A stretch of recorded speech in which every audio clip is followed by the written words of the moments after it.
Friends, welcome to Deepti job update channel. This is Divya. Friends మీ అందరికీ తెలుసు, పోస్టల్లో జీడిఎస్ జాబ్స్ అని చెప్పేసి లాస్ట్ ఇయర్ కూడా రిలీజ్ అయింది 2024ది. సో మన ఛానల్లో first list, second merit list, third merit list, fourth merit list, అలాగే ఫిఫ్త్ మెరిట్ లిస్ట్ వరకు అయితే పెట్టాను వీడియోస్. సో ఇప్పుడు కూడా 2025 గాను కొత్త నోటిఫికేషన్ రిలీజ్ చేశారు. దీని ద్వారా 21,413 గ్రామీణ డాక్ సేవక్ జీడిఎస్ భర్తీని వీళ్ళు పూర్తి చేసుకుంటున్నారు. సో దీని ద్వారా ఎంపికైతే branch post master, assistant branch post master, dak సేవకులు ఇలా మీరైతే చేయొచ్చు. దీనికి అర్హత అయితే 10th అర్హత ఫ్రెండ్స్. పోస్ట్ని బట్టి 10 నుంచి 12,000 అలా అయితే ఉంది. మీరు మార్చి 3rd లోపల అప్లై చేసుకోవాలి. సో ఫ్రెండ్స్ ఇవన్నీ ఒక్కసారి వస్తే పర్మనెంట్గా ఉంటాయి ఫ్రెండ్స్. చాలామంది అందుకే ఈ జాబ్స్కి అయితే పోటీ పడుతూ ఉంటారు.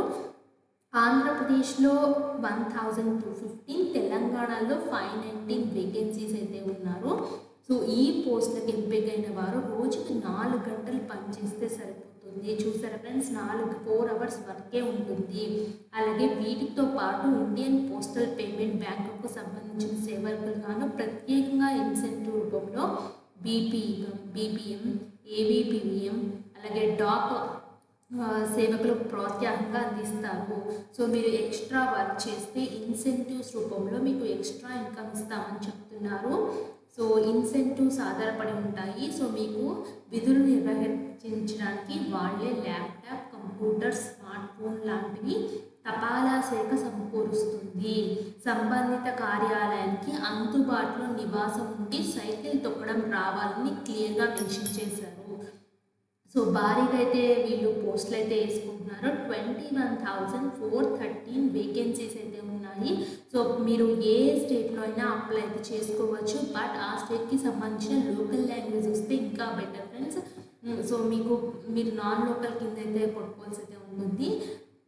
అర్హత 10వ తరగతి నుండి కంప్యూటర్ పరిజ్ఞానం ఉంటే సరిపోతుంది. 18 to 40 years మధ్యలో ఉండాలి.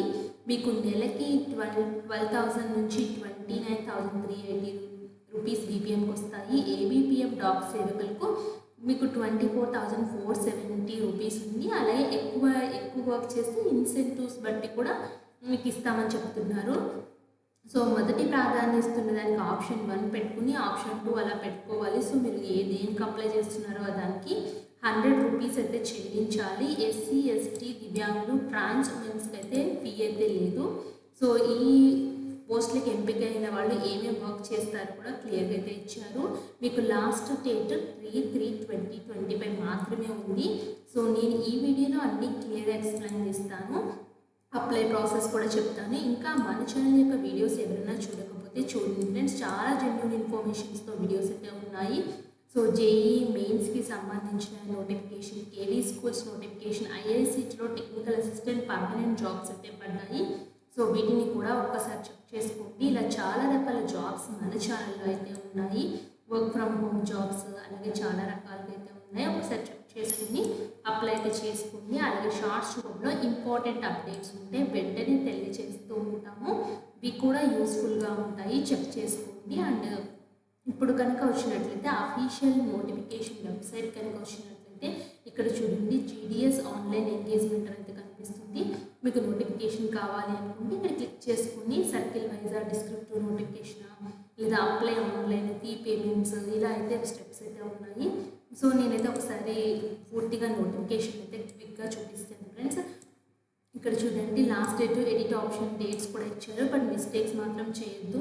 అండ్ దీనికి సంబంధించిన పోస్ట్కి ఏమేమి రోల్ ఉంటుందో కూడా క్లియర్గా అయితే ఇచ్చారు. అండ్ శాలరీ వైజ్ కూడా ఎంతెంత ఉంటుంది, ఎంతెంత ఏజ్ ఉండాలి, 18 to 40 years, and age relaxations ఏమైనా ఉన్నాయా అనేసి అన్నీ క్లియర్గా ఇక్కడైతే ఇచ్చారు. ఎడ్యుకేషన్ క్వాలిఫికేషన్స్లో 10th ఉంటే సరిపోతుంది. మినిమం 10th క్వాలిఫికేషన్ అయితే ఉండాలి. ఇక్కడ చూడండి, ఇలా కిందకు వచ్చినట్లయితే కింద ఇంకా అదర్ ఇన్ఫర్మేషన్స్ అయితే ఉన్నాయి. సో మీరు చెక్ చేసుకోండి, మీకు ఎంత గ్రేడ్ పాయింట్స్ వస్తే ఇస్తారు అని కూడా క్లియర్గా అయితే ఇచ్చారు. బట్ హైయెస్ట్ ఉన్న వాళ్ళకి ఎక్కువ అయితే ప్రిఫరెన్స్ అయితే ఇస్తారు ఫ్రెండ్స్. ఇలా క్లియర్గా డీటెయిల్ డిస్క్రిప్టివ్ నోటిఫికేషన్ అన్నీ అయితే ఇచ్చారో ఒకసారి చెక్ చేసుకోండి. మీరు అలాగే సర్కిల్ నేము ఎన్ని వేకెన్సీస్ ఉన్నాయో కూడా ఇచ్చారో చూడండి. ఇక్కడ ఆంధ్రప్రదేశ్లో 12-15 వేకెన్సీస్ ఉన్నాయని చెప్పాను కదా. అన్రిజర్వ్డ్లో ఎన్ని, ఓబీసీలో ఎన్ని, ఎస్సీలో ఎన్ని, ఎస్టీ ఇలా కేటగిరీ వైజ్గా డివైడ్ అయితే చేశారు. ఇక్కడ తెలంగాణ కూడా 519 వేకెన్సీస్ అయితే ఉన్నాయి. అన్ని స్టేట్స్ కలుపుకొని 21,413 వేకెన్సీస్ అయితే ఉన్నాయని క్లియర్గా మెన్షన్ చేశారు. అండ్ దీనికి అప్లై చేసుకునే విధానం ఫస్ట్ రిజిస్ట్రేషన్ చేసుకోవాలి. ఒకవేళ ప్రీవియస్గా రిజిస్ట్రేషన్ చేసుకున్నట్లయితే డైరెక్ట్గా లాగిన్ అయితే అయిపోవచ్చు. ఇప్పుడైతే వచ్చేసి నేను ఫ్రెష్గా రిజిస్ట్రేషన్ చేసుకుంటున్నాను. సో మీ mobile number, email ID so validate చేసుకోవాలి. వ్యాలిడేట్ అంటే మీకు ఓటీపీ వస్తుంది. సో ఆ ఓటీపీని ఎంటర్ చేసుకోవాలి. మీ అప్లికెంట్ నేమ్ 10th క్లాస్ ఎలా ఉండాలో రాయండి. మీ father name, date of birth, gender, మీ కమ్యూనిటీ ఏంటో రాయండి. So year of passing secondary school, అలాగే సర్కిల్ ఏ సర్కిల్లో చదువుతున్నారు, సెకండరీ స్కూల్ ఎక్కడ చదివారు అదైతే మెన్షన్ చేయండి. ఇయర్ ఆఫ్ పాసింగ్ ఏ ఇయర్లో పాస్ అయ్యారు, మీ 10th క్లాస్ అనేది అది. ఎంటర్ ద టెక్స్ట్ ఇక్కడ ఇచ్చిన క్యాప్చాని ఎంటర్ చేసి సబ్మిట్ చేసినట్లయితే రిజిస్ట్రేషన్ నెంబర్ అయితే అలాట్ అయితే అవుతుంది. ఫర్దర్గా లాగిన్ చేసుకుని అప్పుడు అప్లై అయితే చేసుకోండి.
ఫ్రెండ్స్ ఇక్కడ చూడండి, first stage of registration complete అయింది. సో నెక్స్ట్ అయితే వచ్చేసి please continue filling your details below అని చూపిస్తుంది కదా. సో అక్కడైతే Aadhaar number, are you person with benchmark disability అంటే ఎస్ ఆర్ నో అని మెన్షన్ చేయండి.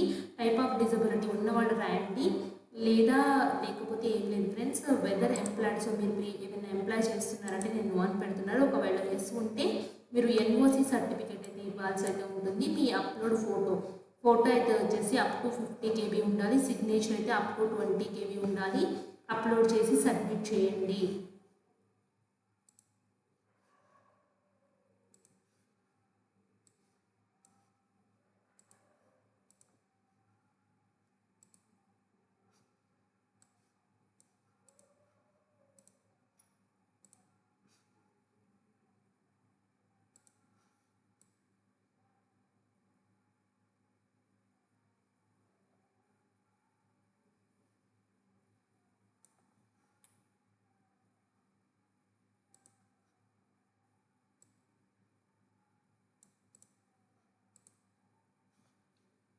ఫ్రెండ్స్ నెక్స్ట్ అయితే ఈ విధంగా డీటెయిల్స్ అన్నీ అయితే వస్తాయి. సో అన్నీ వచ్చిన తర్వాత ఇక్కడ చూడండి సబ్మిట్ చేయమంటాం అనేది అడుగుతుంది. నేనైతే సబ్మిట్ అయితే చేస్తున్నాను.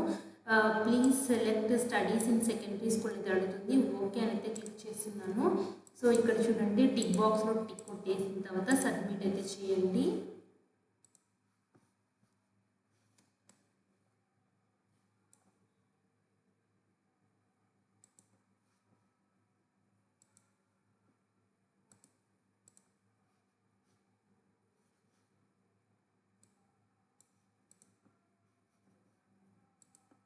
ఫ్రెండ్స్ సబ్మిట్ చేసిన వెంటనే your registration has been completed successfully, your registration number అయితే వస్తుంది.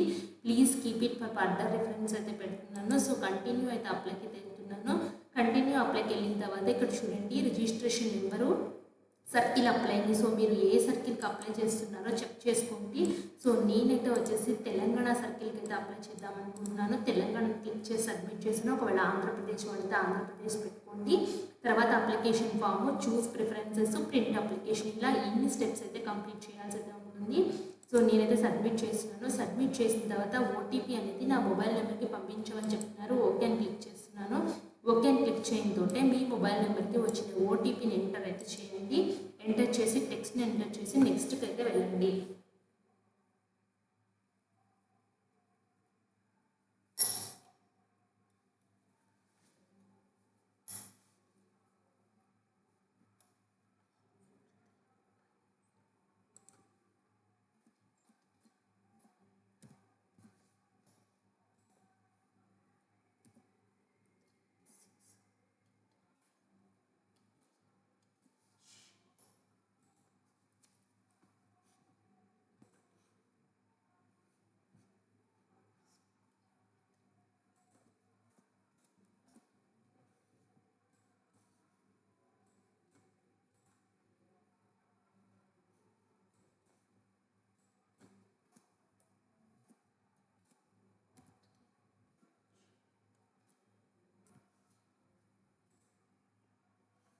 సో ఫ్రెండ్స్ నెక్స్ట్ అయితే వచ్చేసి అప్లికేషన్ ఫామ్ అయితే ఓపెన్ అయింది. సో అప్లికేషన్ ఫామ్లో కొన్ని డీటెయిల్స్ ఆల్రెడీ రిజిస్ట్రేషన్ ఇచ్చారు కదా, అవే ఉన్నాయి. సో నెక్స్ట్ ఇలా కిందకు వస్తే అడ్రస్ డీటెయిల్స్ అయితే ఇవ్వాల్సి అయితే ఉంటుంది. అంటే మీ door number, street, city, village, panchayat, mandal, pin code అన్నీ ఇచ్చేయండి. ఇక్కడ permanent address, communication address same అయితే టిక్ బాక్స్లో టిక్ కొట్టండి. Next circle in which secondary school pass అంటే నేను తెలంగాణ నుంచి అయితే పాస్ అయ్యాను. ఇయర్ ఆఫ్ సెకండరీ స్కూల్ అయితే వచ్చేసి 2017 కంప్లీట్ చేశాను. మీరు ఏ బోర్డు నుంచి కంప్లీట్ చేశారు? Telangana open school society. ఇక్కడైతే చాలా రకాల బోర్డ్స్ అయితే ఉన్నాయి. సో మీరు ఏ బోర్డు నుంచి central board of school secondary education, board of secondary education Telangana నుంచి కంప్లీట్ చేశారు. సో సెలెక్ట్ రిజల్ట్ టైప్, గ్రేడ్సా పాయింట్సా మెన్షన్ చేయండి. గ్రేడ్స్ అయితే గ్రేడ్స్ అని పెట్టండి. సో అప్పుడు మీకు ఏమేమి గ్రేడ్స్ అయితే వచ్చాయో అవైతే మెన్షన్ చేయండి. ఇక్కడ ఇవి ఇచ్చేసిన తర్వాత ఇక్కడ చూడండి థర్డ్ లాంగ్వేజ్లో మీకు ఏ గ్రేడ్ వచ్చింది, A1 వచ్చింది. అలాగే సెకండ్ లాంగ్వేజెస్ మీకు థర్డ్ లాంగ్వేజెస్ ఏంటి, తెలుగు, హిందీ, తెలుగు అయితే ఏ గ్రేడ్ వచ్చింది మళ్ళీ దానికి.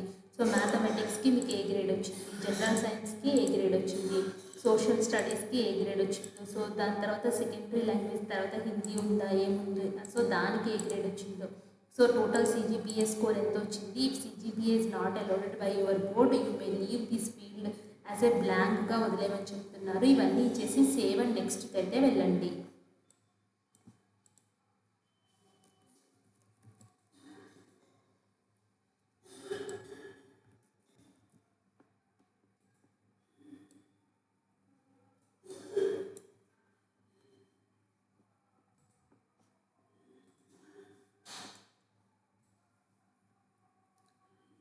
సో ఫ్రెండ్స్ నెక్స్ట్ అయితే చూడండి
ఫ్రెండ్స్ నెక్స్ట్ అయితే ఇలా డీటెయిల్స్ అయితే వస్తాయి. So next choose your preference year అయితే వస్తుంది. Select division applying for. ఇక్కడ ఇచ్చిన డివిజన్స్లో మీరు ఏ డివిజన్కి అప్లై చేస్తారు. సో నేను ఖమ్మం డివిజన్కి అప్లై చేద్దాం అనుకుంటున్నాను. ఖమ్మం డివిజన్లోనే ఎన్ని వస్తున్నాయి చూడండి ఫ్రెండ్స్. సో ఆల్మోస్ట్ 10 ప్రిఫరెన్సెస్ అయితే వచ్చాయి. ఇక్కడ సెకండ్ పేజ్కి వెళ్ళిన సెకండ్ పేజ్లో కూడా ప్రిఫరెన్స్ ఉన్నాయి, 15 అయితే ఉన్నాయి. సో మీరు ఏం చేస్తారంటే ప్రిఫరెన్సెస్ ఏది ఫస్ట్ రాస్తామనుకున్నారు. ఫర్ ఎగ్జాంపుల్ బయ్యారం ఉంది. సో నేనైతే వచ్చేసి ప్రిఫరెన్స్ నెంబర్ 3 ఇస్తున్నాను. సో ఇట్లా ఇక్కడైతే వచ్చేసి 2 ప్రిఫరెన్స్ ఇస్తాను. సో ఇలా అన్ని ప్రిఫరెన్సెస్ అయితే ఇవ్వాల్సి అయితే ఉంటుంది. సో మీరు చెక్ చేసుకోండి. ఇది నేను ప్రిఫరెన్సెస్ 5 ఇద్దాం అనుకుంటున్నాను. సో 4, సో 5 ప్రిఫరెన్సెస్ ఇస్తాను. 15th ఇక్కడ నేను నెక్స్ట్ ఇవ్వాలనుకుంటున్నాను. సో అంటే మీరు పోస్టింగ్ అనేది ఎక్కడ ఇవ్వాలనుకుంటున్నారు. సో అలా అయితే ఉంటుంది ఫ్రెండ్స్. ఇక్కడైతే వచ్చేసి సో మీరు దాన్ని బట్టి డిసైడ్ అయితే అవ్వండి. అలా అన్ని ప్రిఫరెన్సెస్ అయితే ఇవ్వాల్సి అయితే ఉంటుంది. ప్రిఫరెన్సెస్ అన్నీ ఇచ్చేసిన తర్వాత ఇక్కడ చూడండి ఐ హియర్ అని చెప్పేసి డిక్లేర్ అని దగ్గర టిక్ బాక్స్లో టిక్ కొట్టేసి సేవ్ అండ్ ప్రొసీడ్కి అయితే వెళ్ళండి.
ఫ్రెండ్స్ నెక్స్ట్ చూడండి అప్లికేషన్ సబ్మిటెడ్ సక్సెస్ఫుల్లీ అనేది వస్తుంది. ఓకే అని క్లిక్ చేస్తున్నాను. ఓకే అని క్లిక్ చేయకుంటే చూడండి నా అప్లికేషన్ అయితే ఫుల్గా నేను ఇచ్చిన డీటెయిల్స్తో సహా అన్నీ స్టెప్ బై స్టెప్ అయితే వస్తున్నాయి. 1-2 సార్లు చెక్ చేసుకోండి.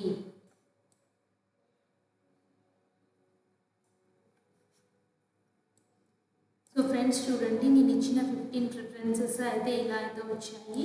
సో నా సిగ్నేచర్ అనేది ఉంది కదా. ఇక్కడ క్రింద ప్రింట్ ఆప్షన్ ఉంది కదా. ప్రింట్ ఆప్షన్ ప్రింట్ చేసుకున్నట్లయితే మీరు ఫర్దర్గా సేవ్ చేసి పెట్టుకోండి. సో ఈ ప్రింట్ ఆప్షన్ అయితే యూస్ఫుల్ అయితే అవుతుంది మీరు ఫర్దర్గా ఎగ్జామ్ రాసేటప్పుడు కానీ. సో నెంబర్ రిఫరెన్స్ నెంబర్ కానీ చెక్ చేసుకోవాలనుకుంటే ఇక్కడ సేవ్ అని డెస్క్టాప్ మీద కానీ ప్రింట్ తీసుకుని పెట్టుకోండి ఫ్రెండ్స్. ఈ విధంగా అప్లై అయితే చేసుకోవాల్సి అయితే ఉంటుంది. ఆన్లైన్ గ్రామీణ డాక్ సేవ ఎంగేజ్మెంట్ దానికి మిస్ చేసుకోవద్దు. ఇంట్రెస్ట్ ఉన్న వాళ్ళు తప్పకుండా అప్లై అయితే చేసుకోండి. ఇలాంటి మరిన్ని అప్డేట్స్ కోసం మన ఛానల్ని సబ్స్క్రైబ్ చేయండి. Thanks for watching.